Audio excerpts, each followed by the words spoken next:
હવે રોડ શોની શરૂઆત થશે।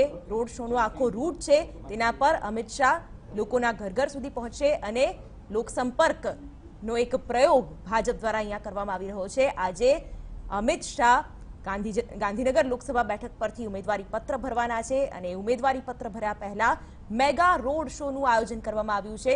મોટી સંખ્યામાં સ્ટેડિયમ ખાતે આવેલા સરદાર પટેલના બાવલા ખાતે કાર્યકરો હાજર છે, તેમના પરિવારજનો હાજર છે। ભાજપના પ્રદેશ અધ્યક્ષ જીતુ વાઘાણીએ તેમને એક પ્રકારે સન્માનિત કર્યા અને હવે અહીંથી જાણે કે આ રોડ શોનો આરંભ થવાનો છે તેને લઈને શુભેચ્છા પણ પાઠવી।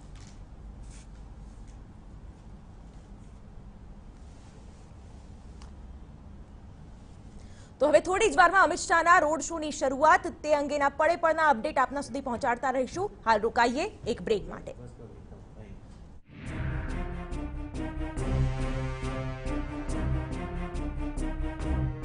मैक्सोजेनियस ऑटोमेटिक मशीन ये मच्छरों के आमतौर पर आने की टाइमिंग के हिसाब से अटैक या प्रोटेक्ट मोड पर ऑटोमेटिकली शिफ्ट होता रहे। मतलब लिक्विड भी बचे। मैक्सोजेनियस ऑटोमेटिक। भैया क्या हमेशा के लिए बैंगलोर जा रहे हो क्या? प्लानिंग तो परफेक्ट होनी चाहिए ना। अब वहाँ किसी चीज की जरूरत होगी तो क्या भोपाल वापस आऊंगा?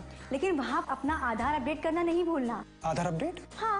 पर कैसे करवाऊँ? किसी भी बैंक या पोस्ट ऑफिस के आधार केंद्र में जाकर आप अपने आधार को अपडेट करवा सकते हैं। पिंकी का भी आधार अपडेट करवा लो। 5 और 15 साल पूरे होने पर बच्चों के बायोमेट्रिक्स अपडेट करना जरूरी है। ठीक है फिर। जीवन को आसान बनाने के लिए हम हैं आधार के साथ। मेरा आधार मेरी पहचान। पढ़ता है, खेलता है, झूलता उछलता है, दौड़ता कभी कभी दौड़ कराता है, आगे आगे बढ़ता है इंडिया, अमूल दूध पीता है इंडिया।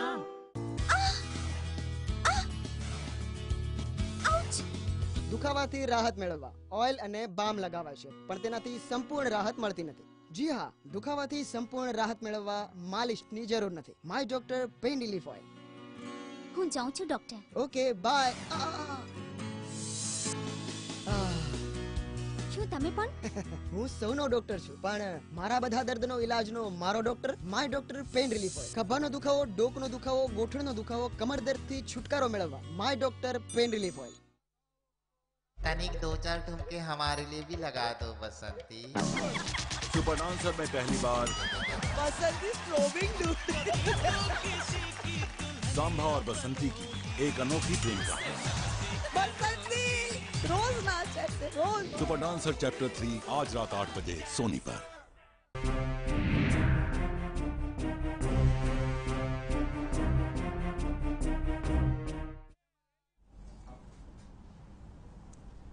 તો ભાજપના રાષ્ટ્રીય અધ્યક્ષ અમિત શાહ આજે ગાંધીનગર બેઠક પરથી પોતાનું ઉમેદવારી પત્ર ભરશે અને અત્યારે રોડ શોની શરૂઆતની ઘડીઓ ગણાઈ રહી છે। અહીંથી રોડ શો ઘાટલોડિયા ખાતે સરદાર પાટીદાર ચોક સુધી જશે અને તેની વચ્ચે આવતા એ તમામ વિસ્તારોમાં કાર્યકરો સાથે એક પ્રકારે સંપર્ક વધારવાનો અમિત શાહનો પ્રયત્ન। અમિત શાહ સાથે કેન્દ્રીય ગૃહપ્રધાન રાજનાથ સિંહ પણ આ ઓપન ટ્રકમાં જોઈ શકાય છે અને અહીંથી જ રોડ શોની શરૂઆત થઈ છે। આ રોડ શો ઘાટલોડિયા પહોંચશે અને ઘાટલોડિયાથી ગાંધીનગર અને ગાંધીનગર કલેક્ટર કચેરી ખાતે અમિત શાહ આજે ઉમેદવારી પત્ર ભરશે। 2014માં એલકે અડવાણીએ ગાંધીનગર બેઠક પરથી ઉમેદવારી પત્ર ભર્યું હતું ત્યારે હાલના વડાપ્રધાન નરેન્દ્ર મોદી પણ તેમની સાથે હાજર રહ્યા હતા અને આજે 2019ની લોકસભા ચૂંટણી માટે અમિત શાહ હવે એલકે અડવાણીની જગ્યાએ ઉમેદવારી પત્ર ભરશે। એલકે અડવાણી અત્યારે ગાંધીનગરના વર્તમાન સાંસદ છે એટલે એલકે અડવાણી બાદ હવે ગાંધીનગરની બેઠક માટે ઉમેદવાર જો કોઈ હોય તો તે અમિત શાહ છે। ગાંધીનગરની બેઠક ભાજપ માટે એક સ્ટ્રોંગ મેન બેઠક ગણાય છે અને ભાજપનો જે સશક્ત નેતા હોય તે જ ગાંધીનગરની બેઠક પરથી ઉમેદવાર હોય છે અને અમિત શાહની પસંદગી કરવામાં આવી છે। ગૃહપ્રધાન રાજનાથ સિંહે પણ પોતાના સંબોધનમાં કહ્યું કે એલકે અડવાણીના ઉત્તરાધિકારી તરીકે અમિત શાહ આ ઉમેદવારી પત્ર ભરવા જઈ રહ્યા છે। મોટી સંખ્યામાં કાર્યકર્તાઓ ભાજપ માટેના સૂત્રોચ્ચાર અહીંયા થઈ રહ્યા છે અને હવે આ રોડ શોની શરૂઆત સ્ટેડિયમ વિસ્તારમાં આવેલા સરદાર પટેલના બાવલાથી આ રોડ શો શરૂ થયો છે અને ઘાટલોડિયા સરદાર પાટીદાર ચોક સુધી આ કાફલો જશે? સંવાદદાતા કિંજલ મિશ્રા સતત અપડેટ આપી રહ્યા છે. કિંજલ, રોડ શોની શરૂઆત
કિંજલ, અત્યારે મોટી સંખ્યામાં કાર્યકર્તાઓ પણ જોવા મળી રહ્યા છે. જે ઓપન એક પ્રકારનો ટ્રક છે તેમાં રાજનાથસિંહ છે, સાથે સાથે મુખ્યપ્રધાન વિજય રૂપાણી છે.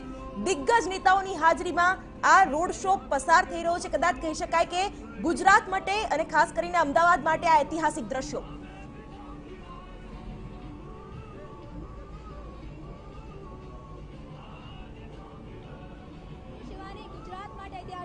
આપને જણાવી દઈએ કે નરેન્દ્ર મોદી જ્યારે ઉમેદવારી ફોર્મ ભરવા જતા હતા ત્યારે આ પ્રકારનું દ્રશ્ય બન્યું હતું. અને જે રીતે રાજનાથસિંહે પોતે એવું કહ્યું કે તે પોતે રાષ્ટ્રીય અધ્યક્ષ હતા ત્યારે પણ તે જે કામગીરી નથી કરી શક્યા તે કામગીરી અમિત શાહે કરી છે. અને જે પ્રકારે ન માત્ર રાજનાથસિંહ પરંતુ જે ઘટક એનડીએ દળના જે નેતાઓ આવ્યા હતા તે પછી જે કહી શકાય રામવિલાસ પાસવાન હોય કે ઉદ્ધવ ઠાકરે હોય તેમણે પણ જે રીતે અમિત શાહના સમર્થનમાં વાત કરી, લોકોને એવું કહ્યું કે ભાઈ તમારે જ અહીંયા ચૂંટણી અમિત શાહને જીતાડવાની છે, જંગી બહુમતીથી જીતાડવાની છે. એટલે કહી શકાય કે પ્રથમ વખતે આ પ્રકારના દ્રશ્યો અમદાવાદમાં સર્જાયા છે કે જ્યારે એક રાષ્ટ્રીય અધ્યક્ષ ઉમેદવારી ફોર્મ ભરી રહ્યા છે.